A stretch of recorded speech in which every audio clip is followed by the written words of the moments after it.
வணக்கம். வசியம் என்பது என்ன, செய்வினை என்பது என்ன?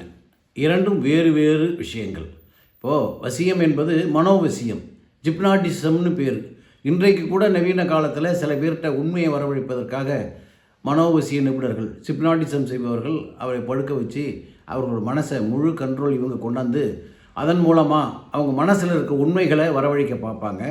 அது ஒரு 50% தான் அது பலனளிக்கும். ஆனால் ஆன்மீக ரீதியில் வசியம் செய்தால் அதுக்கு மிகப்பெரிய பலன் உண்டு.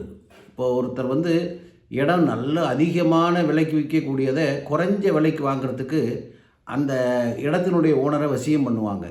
அவர் என்ன செய்கிறோம் ஏது செய்கிறோன்னு தெரியாமல் இவர் பேருக்கு ரிஜிஸ்டர் பண்ணி கொடுத்துருவார். சில காலம் கழித்து தான் அந்த வசியம் அவர் விட்டு போனதுக்கப்புறம் தான் ஆகா எவ்வளவு அதிக விலைக்கு வைக்கிறது, குறைச்ச விலைக்கு விற்றுட்டுமே அப்படின்னு நினைப்பாங்க. ஒரு உதாரணத்துக்கு சொல்கிறேன். இப்படி ஒருவரை வசியம் செய்வதற்கு பல யட்சினி தேவதைகள்னு இருக்காங்க. அவங்கள வசியம் பண்ணி அவர்களை ஏவி அதன் மூலமாக அவர்களை தன் வசப்படுத்துவது. சில பேர் இந்த பிடித்த பெண்ணை வசியப்படுத்துறதுக்கு கூட அதை பயன்படுத்துவாங்க. புரியுதுங்களா? ஒரு நல்ல அழகான பொண்ணை பார்த்துட்டாங்க, அவங்களே திருமணம் செய்யணும், வசதி உள்ளவங்க, இவங்களை பிடிக்காது. ஆனால் வசியத்தின் மூலமாக அவர்களை குடும்பத்தையே சம்மதிக்க வச்சு திருமணம் செய்வாங்க. இப்படி பல வகையில் அதை மிஸ்யூஸ் பண்ணுறாங்க. வசியம் என்பது அது அந்த காலத்தில் சித்தர்களால் உருவாக்கப்பட்டது. அற்புதமான ஒரு விஷயம், மனோவசியம்னு பேர்.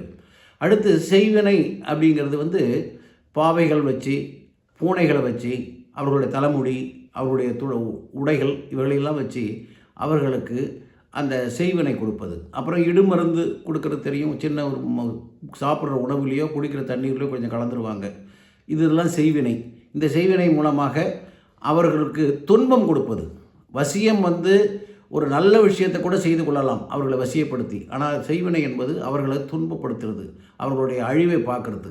இப்போ என்னன்னா நிறைய பேர் செய்வினையை மருந்து எடுக்கிறேன், வசியத்தை எடுக்கிறேன்னு சொல்லி போலியான ஆட்கள் இருக்கிறதுனால மக்களுக்கு மிகப்பெரிய குழப்பம். யாருக்கிட்ட போகிறது, யாரை தேர்ந்தெடுக்கிறது? நிறைய பேருக்கு பணம் கொடுத்து இந்த வசியம் பண்ணதையும் இந்த செய்வினையும் எடுக்கிறதுக்கு சரியான ஆள் இல்லையேன்னு நினைக்கிறாங்க.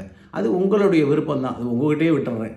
நீங்களே செலக்ட் பண்ணி யாருக்கிட்ட போகணுமோ என்கிட்ட வாங்கன்னு நான் சொல்லவே மாட்டேன். உங்களுக்கு யார் பிடிக்குதோ அவர்கிட்ட போய் எடுத்துங்க. ஆனால் எடுத்து விடுங்கள், உங்கள் உயிருக்கு ஆபத்து ஏற்படும். சரிங்களா? சப்ஸ்கிரைப் பண்ணுங்கள். வணக்கம்.